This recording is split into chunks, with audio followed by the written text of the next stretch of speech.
gara islaamaa kan seenan hedduu kanneen keessaayis ibsuudhaaf Bustaaraamis Leon Napooliyoo Kastar Reegan itti argama. Keessummaan kiyya kan arraa Jimmy Muhammad daran kan beekamuun maqaasaa kan waltajjiitiin Leon jedhee yoo yaame irra wayya. Jechoonni raappitti fayyadamaa gara amantiisaa haarayaa tana jijjiiramee jira jechuudha. Garee PDD TV kan garee Bad Boys Recordiiti ture.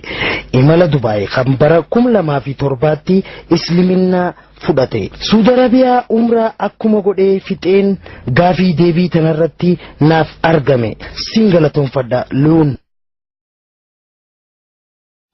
Leon jiruun filadhee tanaan adda ture. Amma immoo alhamdulillah islaamota biyyaaf hedduun gammada. Islaaminaan nageenya sammuu namaaf kennite. Waaniin industirii muuziqaa keessatti hin argatanii fi waaniin argachuu barbaadu nageenya sammuu guddaan argadhe Islaaminaan. Jiruun jiraadhuu fi bakkaan jiru irraa Islaaminaa argachuun hedduu jabduudha. Garuu alhamdulillah. Saniifuu amma booda garee Bad Boys hin taatu. Maqaan Bad Boys jiru ammaan booda gahe. Amma immoo Good Boys yookaan mucaa gaarii jettee na yaamuu ni dandeessi. Egaa miseensi garee Bad Boys loon maal fakkaata tan jettuuf deebii akka nuuf taatuuf yaadannoo kilippii muuziqaa viidiyoo keetirraa waa xiqqoo daawwanna. Gaafiin itti aantu raap ittiin fuftu. Waa'ee islaamaa yoo taate malee yaada miidiyaadhaan wal arguu hin qabu. Yeroo ammaa xiyyeeffannaan kiyya guutumaan guututti beekumsa amantiidhaan guutame dhuunfachuudha. Beekumsa diin lakkumaan jabeeffadhuun amantii kiyya tursiifachuu yookaan jabeeffachuu dandeenya jechuudha. Beekuuf yookaan beekaa ta'uuf jabaadheetiin qo'achaa jira.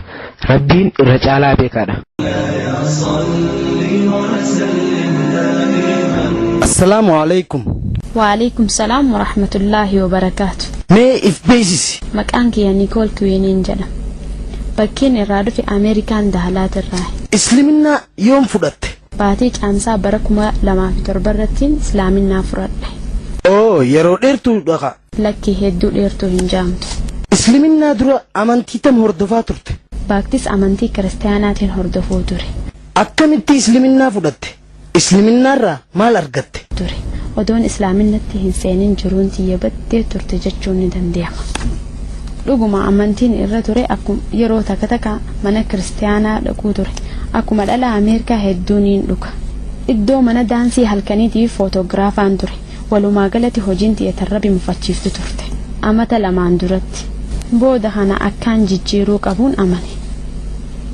Kana wajji wal qabsiisee amantii dhugaa akkaan qabachuu qabuun murteesse. Waa'ee amantii irratti waa hedduun dubbise. Amantii hundarratti garaagarummaan barsiisa isaanii jidduu keessa fuula YouTube irratti kaniin arge. Waa'ee Islaamaatii fi barnoonni isii qalbii nafuu qaceellotti dhuunfatamaa dhufe. Waa'ee Islaamaa qofa laaluun odoon hin rafin halkan irraa ilaa saa 10 kompiitara irratti dabarsuu eegale. Heddumminaan Ameerikaanota Islaamaan kan jijjiiraman akkamitti akka jijjiiramanii fi maaliif akka jijjiiraman hoggaan laalu akkasuma eega jijjiiraman booda waan isaanii dhageeffame hoggaan laalu kan mana dhageeffame wajji wal fakkaata. Amala kiyyarraa nama waa'ee amantii natti himu hin fedhu. Eenyuunuu qaceelfamuu hin fedhu. Akkasirra karaa mataa kiyyaatiin akkamitti maaliif nama qorachuu jaalatu. Kaniin qoradhe waan na fayyadu ta'uu hoggaan hubadhe ammoo akkamittiin jiruuti yaa wajji deemsisa tan jettu gaafii ifii dhiheessaa deeme. Haala kanaan Islaaminaa odoon hin fudhatin beekumsa amantii Islaamaa hedduun hubadhe. Maayyii irratti shahadaa yookaan hoggaan ragaa ba'u jiruutoo tan dabarte irratti seenaati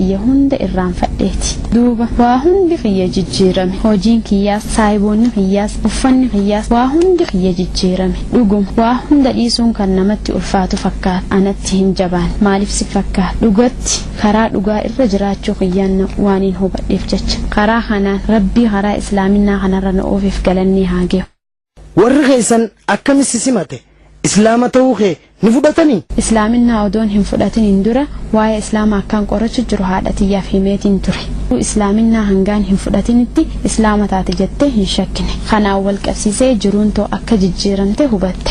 Jiruu akkam keessa akkaan ture waan beektuu fi waan isii hin gammachiifneef jijjiirama kanaa fi uffata kiyyaaf haraamirraa of tiisuu kiyya hoggaa agartu hedduu gammadde. Sababiin isaas jijjiiramni kiyya gara Islaaminaa dhufuu fi Rabbi dhihaachuu kiyyaa fi xiyyeeffannoo gama Rabbii gochuu kiyya argite. Tanaafuu eega beete booda alhamdulillah waa hundi naa laaffate hin rakkanne. yeroo hedduu waa'ee isaaniitiin yookaan jaarsa isaaniitiin adda bahuu diddaaf warreen amantii isaanii jijjiirratan ni jiran kan kee kanaa wajji wal fakkaatiinsa ni qaba. waan ati jette hubadheetiin jira jaarsaaf yookaan jaartiif ja'anii islaaminaa fudhatanii wajjin jiraata onneerraa warra fudhate waan hin tahiniif barbaadanii warra argate waan hin tahiniif jaalaltii hoggaadhum yookaan hoggaa adda bahan amantii hijaabaa wajji warra dhiisuu jira seenaa akkanaa tana arkeetiin jira kiyyaa ammoo akkanaatiin abad adda dhuunfaa kiyyaan fedheeti dhiibbaa nam tokkootiin malee kaniin barbaade arkachuu kiyya wanni na gammachiisu. ammaan dura saahiboota amantii biraa wajji hordoftan akka qabdu nuuf himte ati yeroo islaaminaa fudhatte irraa fagaattee jirta ilaalchi isaan siif qaban maal fakkaata eega jijjiiramtee booda maal siin ja'an atoo karaa qabatte isaaniif ibsitee jirta. ammaan dura amantii hordofaa ture warra hordofan saahiboota hedduun qaba jinis hedduu waan yeroo dargaggummaan dabarsitu dabarsinee jirra qaceellotti saahibummaa iftaate waan qabnuufis eegaa odoon hin jijjiiramin duraas waa hedduu waliin haasofnee ture eegaan himeef booda wajji deemuu dhabuu fi kan kana fakkaatu hoggaan dhiisu kophaa hoggaan ta'u kophaa fi karaa mataa kiyyaa irra deemuu kiyya hubata waan hin godhu jiru maaliif akka taate saahiboonni kiyya hubatan eegaa amantiif xiyyeeffannaa godhuu kiyya hubatan internet irratti suduudhaan jiruun dabarsee fi taniin amma jiru kaasuudhaan namoota hedduu wajji wal haasoo hedduus dubbise alhamdulillah kan eegee ol namoota hedduu wajji wal arge jijjiiramni kiyyaa kan ajaa'ibsiise hedduu jira jiruut tan ammaan duraatii fi tan ammaa ibsuudhaa fi kiyyaan amantiin dur hordofirraayis tahee muslimarraayis yaada bareedaan nagee alhamdulillah saahiboonni kiyya ejjennoo tiyyataniin naaf kabajanii fi kan na deeggaran waan ta'aniif waaniin murteeffadhe kabajanii jira. muslima ta'uu keetiin dhiibbaan sirra geesse ni jirti fakkeenyaaf hojii daftee argachuu dhabuu fi kan kana fakkaatan rakkoon sirra geesse yoo jiraatte.